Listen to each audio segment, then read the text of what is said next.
Hi, I'm Danny Butler. It's new bike day, but I wasn't on about this one. Stay tuned, because this is TrialTube.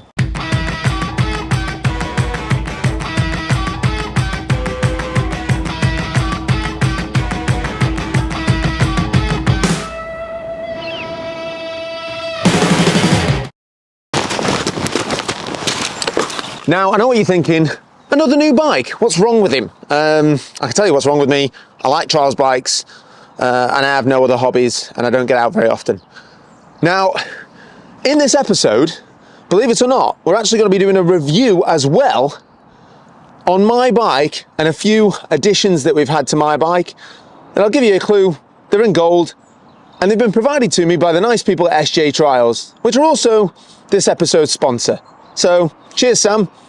Alongside that, we'll be reviewing my new bike, which is that bad boy right there. Okay, let's party.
Little girl? Don't touch that squirrel's nuts!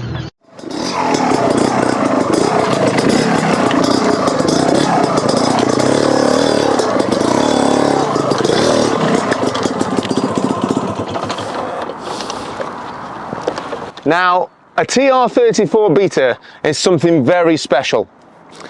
Not only is it the bike that got me into trials, it's also the bike that probably inspired generations to come.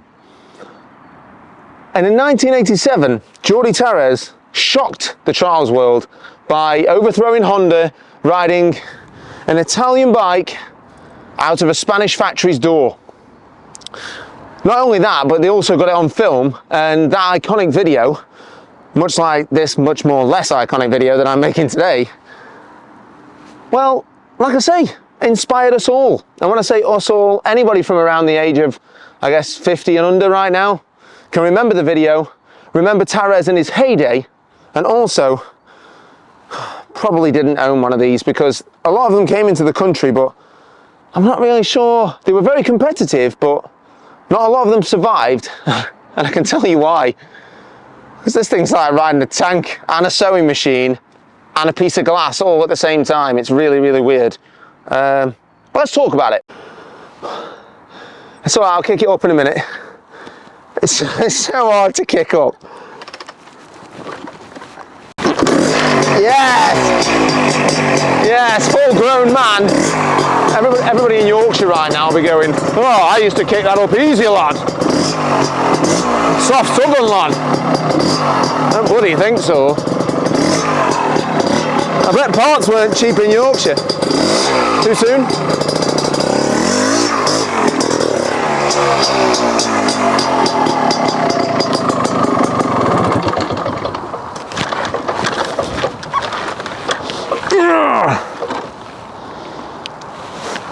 So light.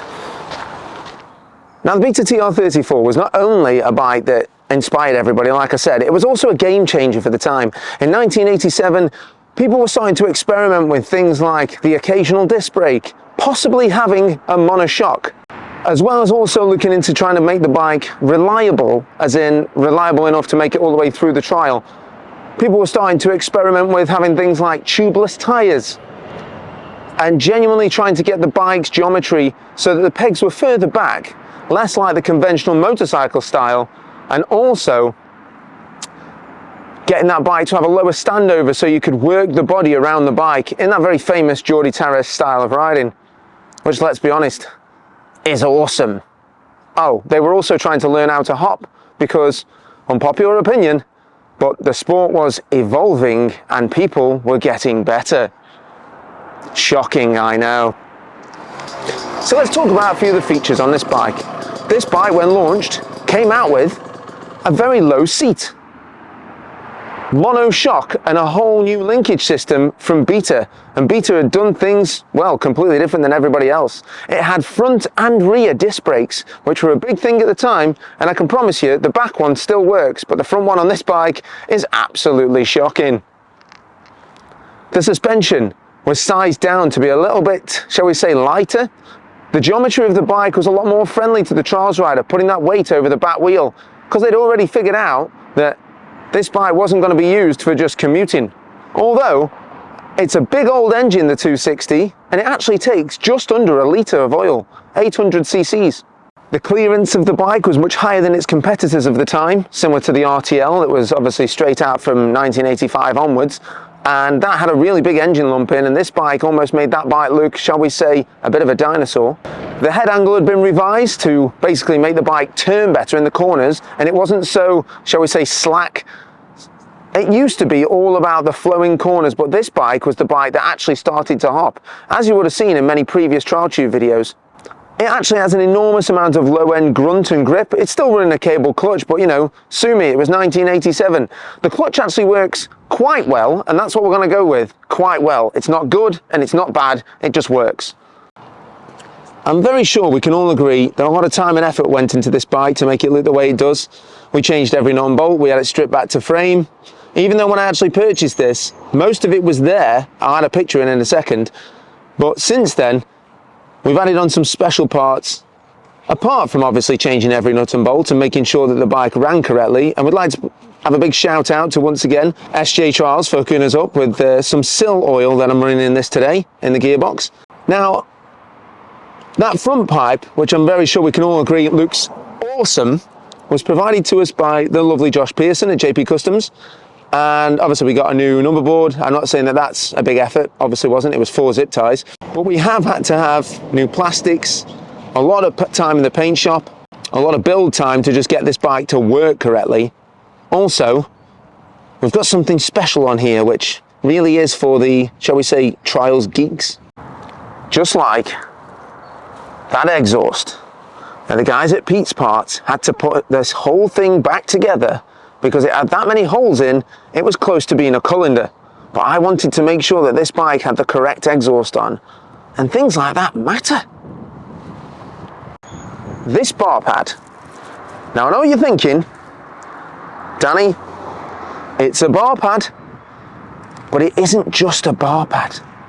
This bar pad was only ran on the teen bikes in 1987, and I had to buy this from a collector. That's right, this is the same bar pad from the same time on the same bikes that was used by Geordie Terrace.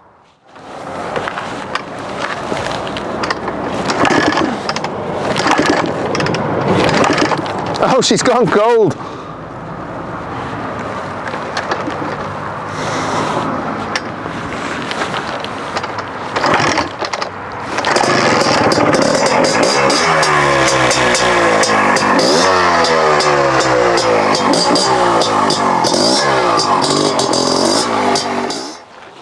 time to ride it. Well, I've done some riding on it already, obviously, but we're going to ride a little section. I'll tell you how it feels, just to get you guys to understand just how far we've come, because obviously in a few minutes I'll be talking about some upgrades on the Vertigo, so stay tuned for that. And in the meantime, like, share and subscribe. It really helps the channel, and you know what? It takes seconds to do, and trust me, it takes me longer than seconds to make these videos. So here we go. Oh yes. I'm getting better at kicking this up, I think. Ah, viene!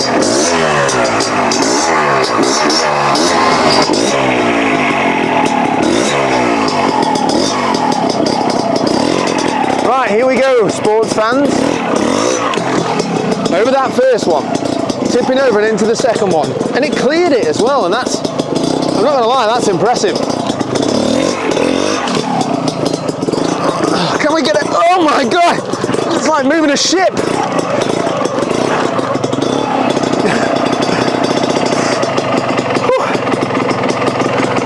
I tell you what, Jordi Torres is the man. As in, he is actually a man. Because this is physical. I'm not saying the front forks don't work, but just check that out. They are just rubbish. Okay. Back shocker's pretty good though, which makes the bike really unsettled because the forks are crazy and the back shocker works.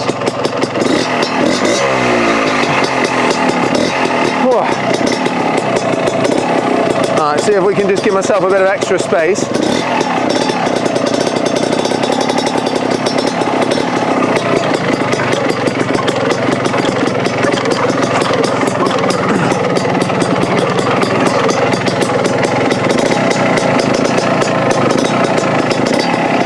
Well, this feels impossible.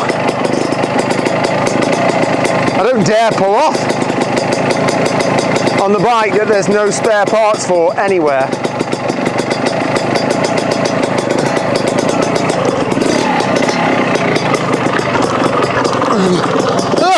Oh, he's had a dab. Oh my God, it was coming. Okay. I mean, these aren't excuses, but the brakes don't work and the clutch is rubbish. Apart from that though, it's brilliant and I'm having a really good time. It looks cool though.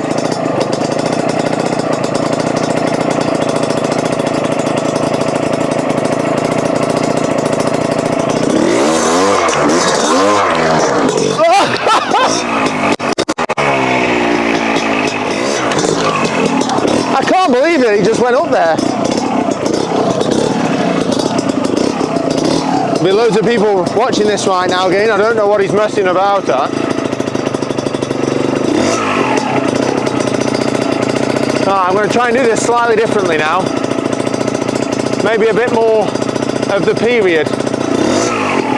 Because all they could really do was sort of hop the front wheel badly and then ride up things on the back wheel. So let's give that a go, shall we? Bit more 80s style.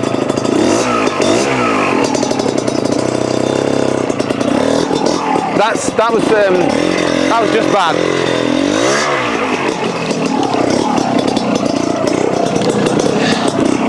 I can't believe how much space there is in the bike.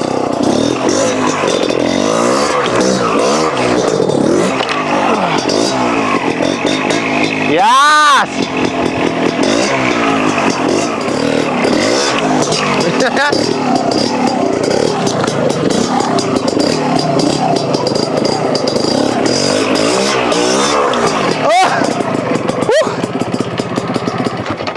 You know, for a bike with no brakes, pretty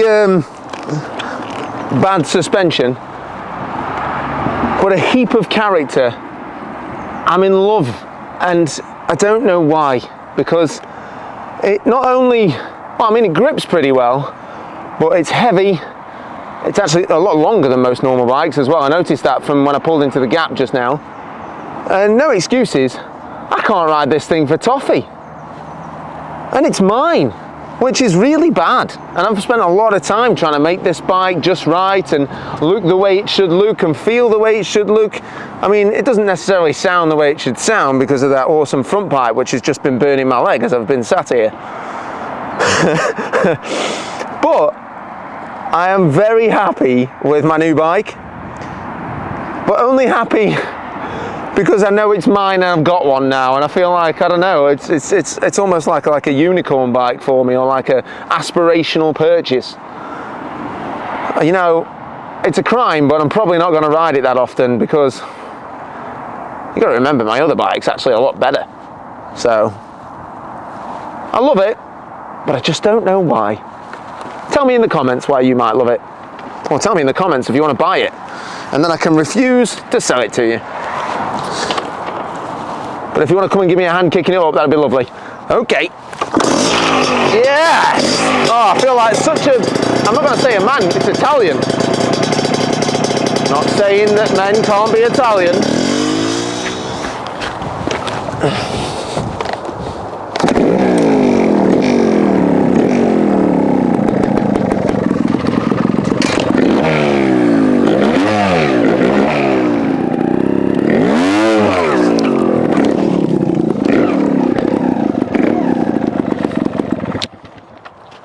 Now today we're going to be talking about a little bit about my Vertigo.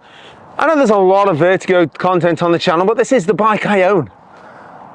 Now today, thanks to the guys at SJ Trials, once again, thanks for the support on this video, Sam. I can't do it without you. And Sam, as the importer of Sills, really been quite supportive in helping us get the TR34 back together, which you've just all enjoyed watching. Now, he also has helped us get a hold of some of these. That's right, a nice set of Kashima Techs. And if you're wondering, are they worth the extra coin? Is it worth parting with your hard-earned cash? And I'm going to tell you the honest truth. As always, probably going to get in trouble.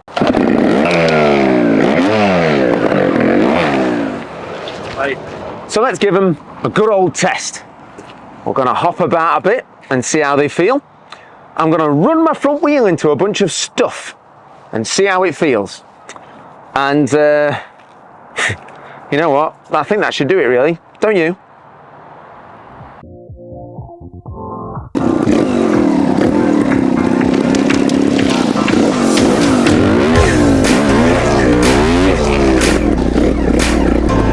Now, believe it or not, these forks, I've got them set up a tiny bit stiffer than usual.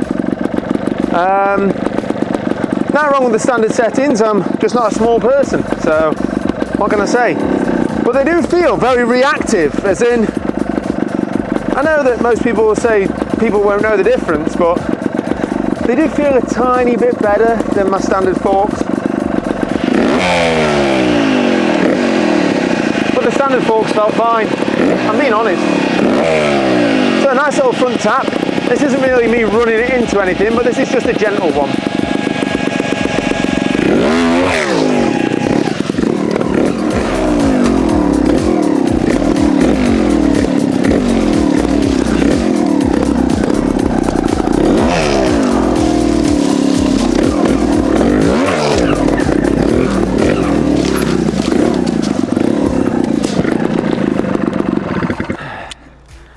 Now, obviously, forks, it's about impact. It's about lessening the impact on your wrists.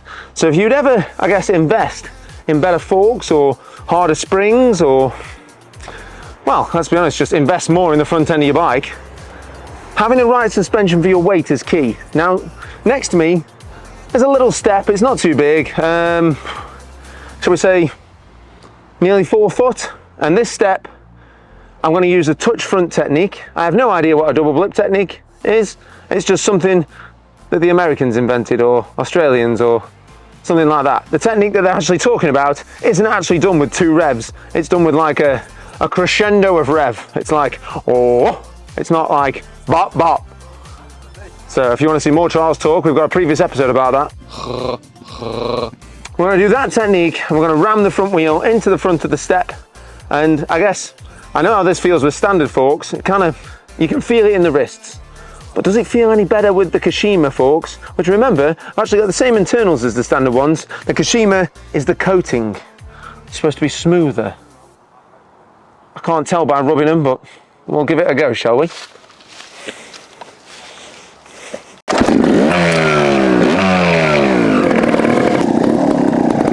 Right, here we go. Nice and close. Nice little second gear. We're going to ram the front wheel in about here.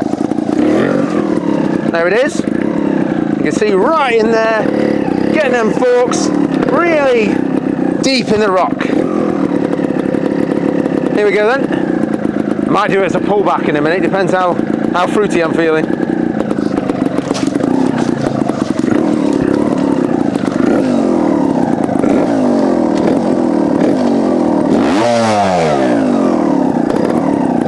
Here we go. Nice little touch front or tap. Don't know what a double blip is, again, nonsense.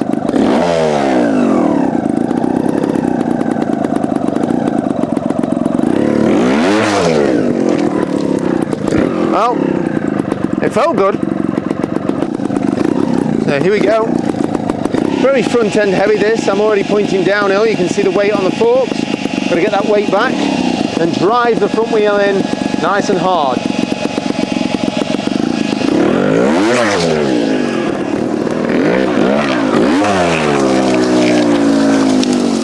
So here we go.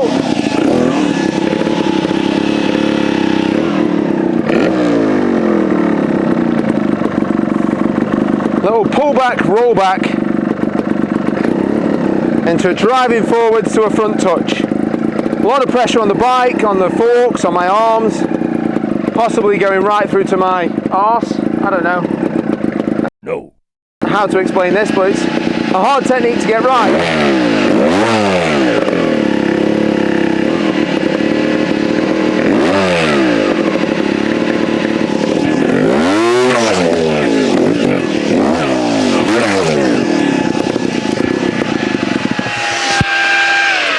Now, honestly, after those quick tests, can I tell if the Kashima coating is making a huge difference in my life? I don't know. Not sure. Do they still look cool? That's what's important. Do they still look cool? Ask me in 2 minutes when I get to the top of the hill. Yeah, I need to think about this.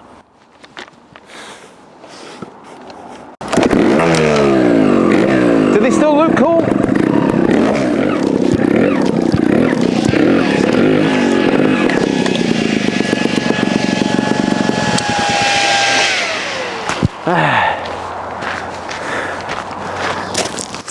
Making good use of the Kashimas there.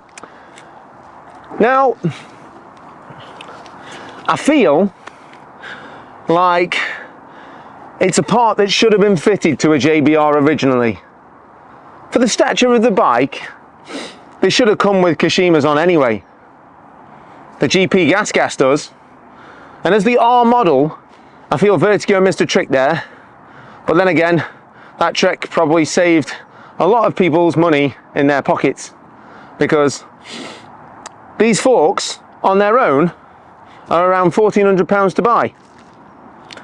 But if they were fitted as OEM, obviously they would have ended up being a touch cheaper to the manufacturer. Would that cost have been passed on to the consumer? We don't know. What I do know is they're a lovely showpiece to add onto the bike. They, shall we say, embellish the already great finish of this bike, but are they worth that kind of cash? Honest answer. And a huge thank you to the guys at SJ Trials for letting us honestly test these out, but the answer is no. Could I get the same reaction out of a set of standard ones? Yes. Can you feel the difference? No. Do they look super cool? Hell yes. The sad thing is, would I have actually bought them? Probably yes. Because like I say, I don't get out much, and Trials is my life. So, there's nothing wrong with owning the nice bike you can afford, or try to afford. Just so you know, the missus doesn't actually know anything about these forks, and if she asks, they were free.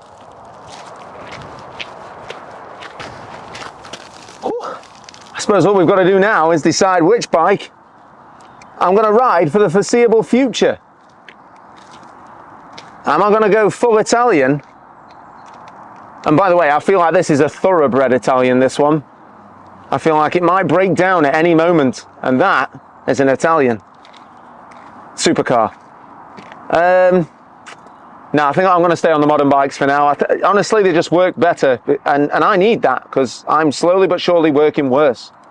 Thank you for watching TrialTube as always. Please like, share and subscribe. We've got some real crackers coming up in the future. We're going to have an exclusive test on the fuel-injected Sherco. Yep, the blue one, not the orange one. And can I say that? I don't know. We're going to thank Sam and the team at SJ Trials for the support on this episode, for helping us out with the Sil oils that have gone into the beta. I'm not going to lie, the clutch was struggling to work, and with the Sil oil in the gearbox and around the clutch, yeah, she's worked a treat. You can tell because I actually pulled off on that double step.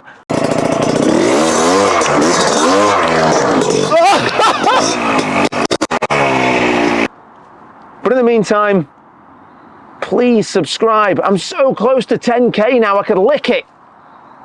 And for a Trials channel, that's a big deal, man. We've got some more special content coming up. We do have the 315 build coming up shortly. I mean, shortly. We've got all the parts. Woo! But in the meantime, see you next time.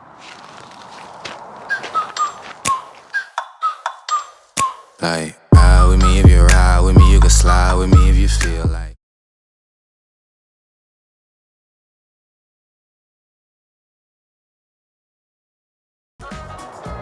So today I'm also being helped out by club and rider and national prospect Al. Al's actually, he's come and help me today, so like I say, I appreciate all the help. And anything you want to say to the people at home, Al? No, just, it's a bit surreal being here, to be fair, without being a bit of a fanboy. It's definitely a lot steeper than what it looks, so like the camera makes it look like it's just a little hill with some rocks in it. So yeah, I brought my bike today. I'll try and have a play on mine, but I think I'll leave Danny to do majority of riding, to be honest. He knows what he's doing compared to me, so yeah. But watch his face, you never know, you might see it in the future.